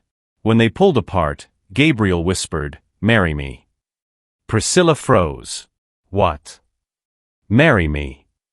His eyes were blazing. "Not because it'll help the case, though it might. But because I love you.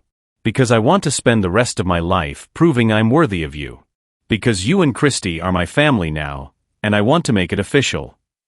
"Gabriel, this is crazy." "So? Everything about us has been crazy." He smiled through tears. "Say yes, Priscilla. Choose me. Choose us." Priscilla stared at him, this man who'd been broken and angry and lost, who'd fought his way back to life, who was offering her everything. "Yes," she whispered. "Yes. Yes." She laughed, crying, kissing him. "Yes, I'll marry you." Gabriel pulled a ring from his pocket. Simple, elegant, perfect. "I've been carrying this for a week," he admitted. "Waiting for the right moment. This is the right moment." She slipped it on, hands shaking. "This is perfect." But Friday morning, everything went wrong. The courthouse. 9 a.m. Priscilla, Gabriel, Andrew, and David sat on one side. Marcus's lawyer, Daniel Foster, sat on the other. Smug. Confident. And beside him, against all odds, sat Marcus. "What?" Priscilla gasped. "He's supposed to be in prison." Foster smiled coldly. "Released on bail pending trial. Character witness clause." The judge entered. Stern. Unmoved by emotion. Case number 47382. Jennings versus Jennings. Custody of minor child Christy Jennings. Foster stood. "Your Honor, my client seeks full custody based on documented child endangerment." "Your Honor," David interrupted, standing. "Before we proceed, I'd like to submit evidence that Mr. Foster contacted the minor child directly, violating ethical standards." Objection. Foster's face went red. "This is a baseless accusation. We have recordings." David slid the tablet to the judge. Time-stamped. With Mr. Foster's voice clearly identifiable. The courtroom went silent. The judge listened. Her expression darkened. "Mr. Foster, did you contact this child?" Foster's jaw worked. "I was gathering information." "That's a yes." The judge's voice was ice. "Bailiff, escort Mr. Foster out. I'm issuing a contempt citation and notifying the State Bar." Foster lunged from his seat. "You can't." Security grabbed him. As he was dragged out, he locked eyes with Priscilla. "This isn't over." Then he was gone. The judge turned to Marcus. "Mr. Jennings, do you wish to proceed without counsel?" Marcus looked at Priscilla. Really looked. And she saw something she hadn't expected. Regret. "No, Your Honor," Marcus said quietly. "I withdraw my petition." Gasps rippled through the courtroom. "Marcus," Priscilla started. He stood. "I was angry. And I let that anger hurt people I should have protected. My sister. Her daughter."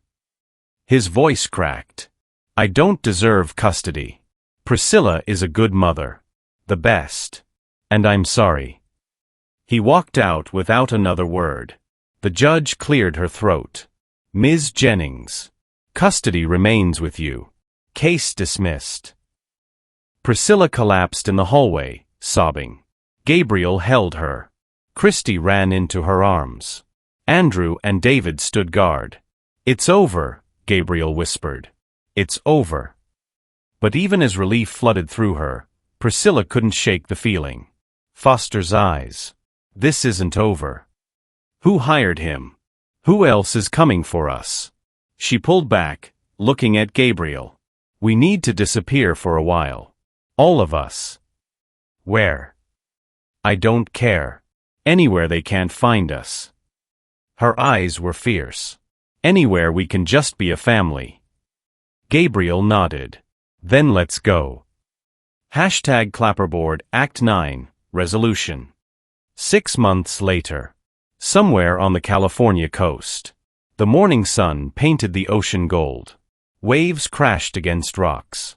Seagulls called overhead. And for the first time in a year, Gabriel Hartman walked. Not with a wheelchair. Not with parallel bars. Just his own 2 feet and a cane. He stood on the deck of the small beach house they'd rented, anonymous, hidden, safe, watching Priscilla and Christy build sandcastles below. Christy's laughter carried on the wind. Priscilla's hair whipped in the breeze. She looked up, caught him watching, and smiled. The smile that had saved his life. Gabriel descended the stairs slowly. Each step deliberate. Painful. But his. "Mama, look. The giant's coming." Christy squealed. "I see him, baby." Priscilla stood, brushing sand from her jeans, eyes never leaving Gabriel's face. He reached the bottom step. Paused. Then took 5 more steps across the sand. And stood in front of her. "Hi," he said softly. "Hi yourself." Priscilla's eyes were bright with tears. "You walked all the way down." "Had to. Can't propose on the deck." Her breath caught. "Gabriel, you already." That was under duress. "This is the real one." He lowered himself carefully to one knee, cane planted in the sand for balance. Christy gasped. "Mama. He's doing it." Priscilla laughed through tears. "Gabriel, you're going to hurt yourself." "Worth it." He pulled out the same ring, now polished, now earned. "Priscilla Jennings. You walked into my life when I had nothing. When I was nothing. You saw past the money, the anger, the brokenness. You showed me that love isn't about being perfect, it's about showing up. Every single day." His voice cracked. "You taught me how to live again. And I want to spend the rest of my life learning from you. Loving you. Being the man Christy deserves to call Dad." Christy interrupted, throwing herself at him. "Can I call you Dad now? Please." Gabriel caught her, nearly toppling over. Priscilla steadied them both, all 3 of them laughing and crying. "Is that okay?" Gabriel looked at Priscilla. "I know her father." Her father left. Priscilla's voice was fierce. "You stayed. You fought. You chose us. So yeah, it's more than okay." Christy hugged his neck. "Say yes, Mama. Say yes so we can be a real family." Priscilla looked at Gabriel, this man who'd learned to walk again just to kneel in the sand for her, who'd given up his empire to protect them, who'd become the father her daughter desperately needed. "Yes," she whispered. 1,000 times yes. Gabriel kissed her as Christy cheered, as waves crashed, as the sun climbed higher. And for one perfect moment, the world was exactly as it should be.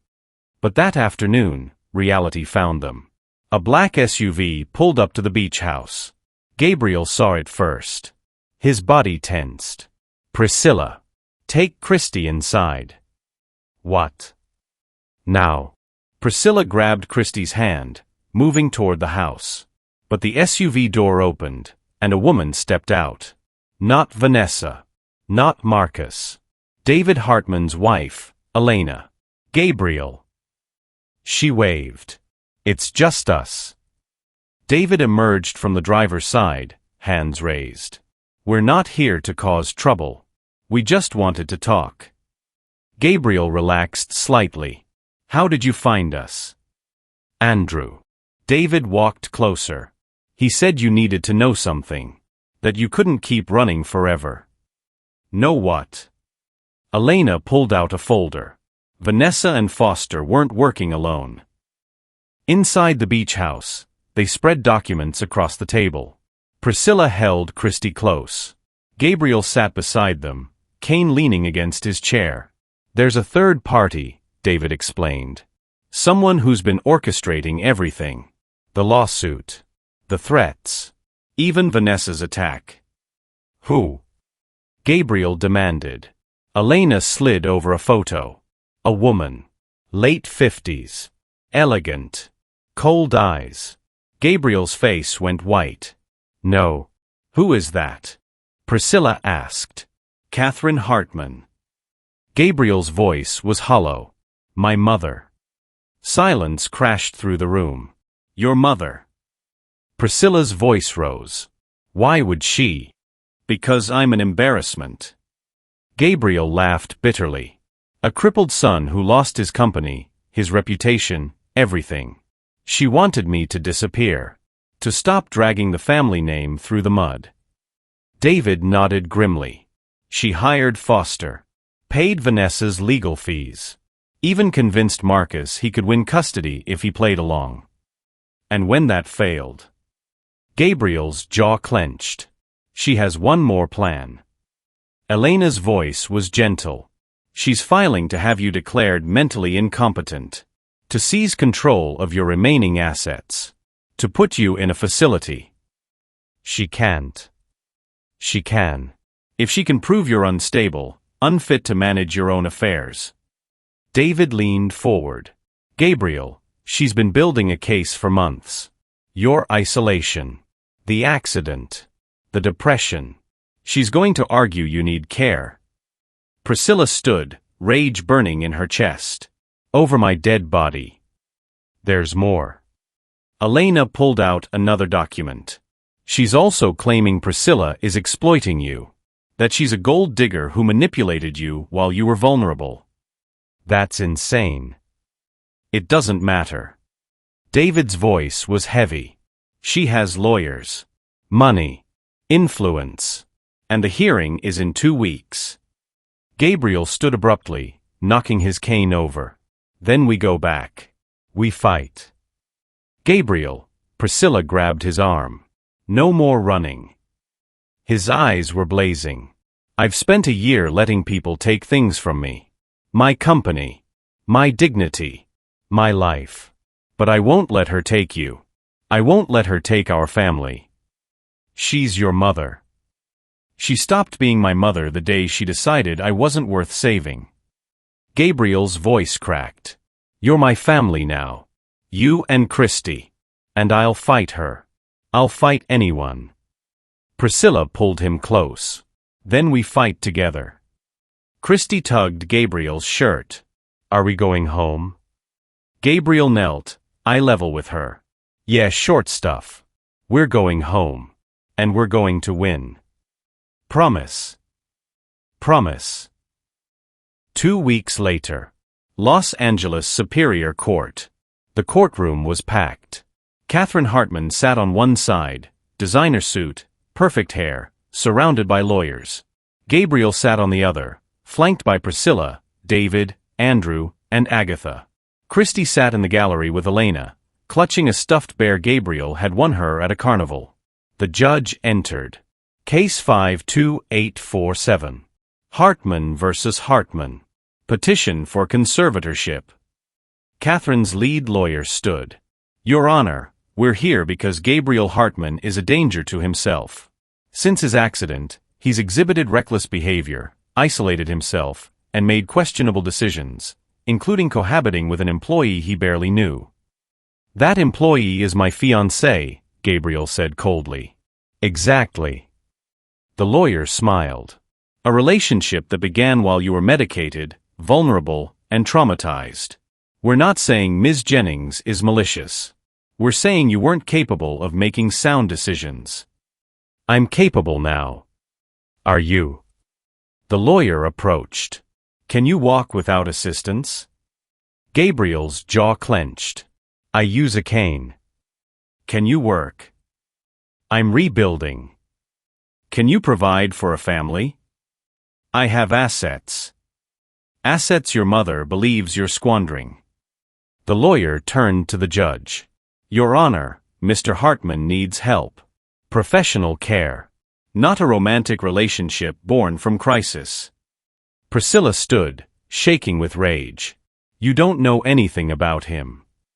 The judge held up a hand. Ms. Jennings, please. Catherine's lawyer smiled. The defense rests. David stood. Your Honor, if I may. The judge nodded. David walked to the center of the room. My brother Gabriel has made mistakes. He's human. But incompetent? Incapable? That's a lie. He pulled out documents. Since leaving the hospital, Gabriel has done the following: completed 6 months of intensive physical therapy, walking again despite doctors saying he never would. He's consulted on 3 corporate turnarounds, generating over $2 million in fees. He's provided housing and support for Ms. Jennings and her daughter, not exploitation, but generosity. David's voice rang out. And most importantly, he's chosen to live. After losing everything, he could have given up. Instead, he fought. Because of the woman who stood by him. Because of the child who calls him dad. He turned to Catherine. Our mother didn't visit him once in the hospital. Didn't call. Didn't care. She only showed up when she decided he was an embarrassment. And now she wants control? Not to help him. To hide him. Catherine's face was stone. Your Honor, David continued, my brother doesn't need a conservator. He needs what we all need: love, support, and the freedom to choose his own path. And he's found that. With Priscilla. With Christy. That's not incompetence. That's courage. The courtroom was silent. The judge looked at Gabriel. Mr. Hartman, do you have anything to add? Gabriel stood slowly. Priscilla held his hand. My mother's right about one thing, he said quietly. I was broken. Lost. Ready to give up. But Priscilla didn't see a victim. She saw a person. And she chose to stay even when it was hard. Even when it was dangerous. He looked at Catherine. You taught me that success means money, power, control. But Priscilla taught me it means showing up. Fighting for the people you love. Being present. His voice cracked. I'm not perfect. I'll never be the son you wanted. But I'm the father Christy needs. The husband Priscilla deserves. And I won't let you take that from me. Catherine stood abruptly. You're making a mistake. No, you are. Gabriel's voice was steel. Because I'm done letting you control my life. I'm done caring what you think. You can take my name. My inheritance. Everything. But you can't take my family. The judge was silent for a long moment. Then, I've heard enough. Mrs. Hartman, your petition is denied. Gabriel Hartman is clearly competent, functional, and surrounded by support. This case is dismissed. Catherine's face went pale. Her lawyers scrambled. But the gavel fell. It was over. Outside the courthouse, Priscilla threw her arms around Gabriel. We won, she sobbed. We actually won. We did. Gabriel held her tight. And she can't touch us anymore. Christy ran over, Elena chasing her. Did we win? Are we safe? Yeah, short stuff. Gabriel scooped her up, ignoring the pain in his back. We're safe. Catherine emerged from the courthouse, surrounded by lawyers. She paused when she saw Gabriel. For a moment, their eyes met. Then she turned away. And walked out of his life forever. 3 months later. A small chapel overlooking the ocean. Priscilla stood in a simple white dress, flowers in her hair, Christy beside her in a pale blue gown. Gabriel stood at the altar in a dark suit, no wheelchair, no cane, just 2 feet planted firmly on the ground. Andrew was his best man. Agatha dabbed tears in the front row. David and Elena smiled from their seats. And when the officiant said, "You may kiss the bride," Gabriel pulled Priscilla close and kissed her like he was sealing a promise. A promise to show up. To fight. To love fiercely. Christy cheered. They did it. They're married. The small crowd laughed. That night, in the beach house they'd bought, a real home now, Gabriel and Priscilla sat on the deck. Christy was asleep inside, exhausted from dancing. "Can you believe we made it?" Priscilla whispered, head on his shoulder. "Barely." Gabriel kissed her hair. "But we did." "What now?" "Now." He smiled. "We live. We build. We love. And we teach Christy that family isn't about being perfect, it's about never giving up on each other." Priscilla turned to face him. I love you, Gabriel Hartman. I love you, Priscilla Hartman. They kissed as the ocean roared below, as stars wheeled overhead, as their daughter slept peacefully inside. Two broken people who'd found each other in the wreckage and built something unbreakable. 18 months later, Gabriel walked into the new physical therapy center, the one he'd funded, built, and named after Priscilla. Patients filled the space. Wheelchairs, walkers, canes, hope. He moved through the room, greeting people, offering encouragement. Because he knew what it was like to be broken. And he knew what it took to heal. Priscilla found him in his office later. How was your day? Good. Helped 3 new patients today. One of them stood for the first time. Like you did. Like I did. He pulled her close. Because someone believed in me. Always.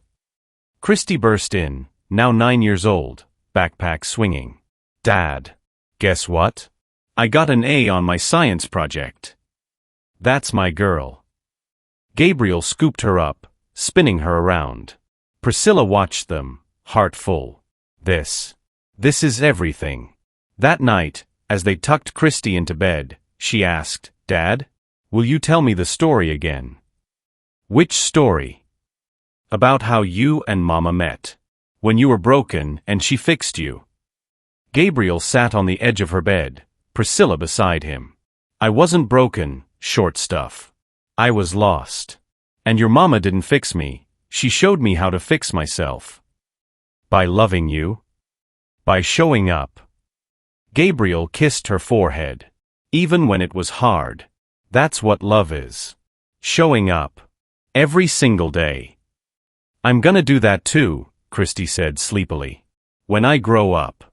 I'm gonna help people like you and Mama do. I know you will, Priscilla whispered.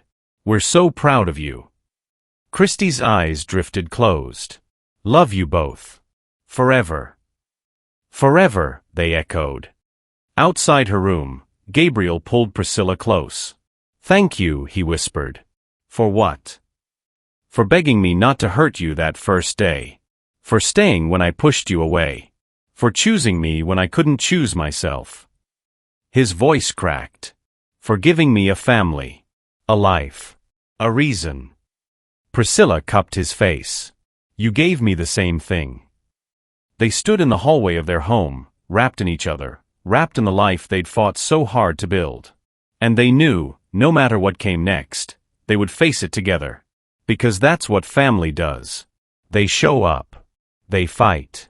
They love. And they never, ever give up. When life shatters you into pieces, the people who stay, who help you gather those pieces and build something new, those are the ones worth everything. Gabriel and Priscilla didn't just survive their brokenness. They transformed it into purpose, into family, into a love that refused to quit. So here's the question we leave you with. Who in your life has shown up when everything fell apart? And have you told them what they mean to you? Because sometimes, the greatest love stories aren't about finding perfection. They're about finding someone who sees your worst and says, I'm staying anyway. That's not just romance. That's redemption.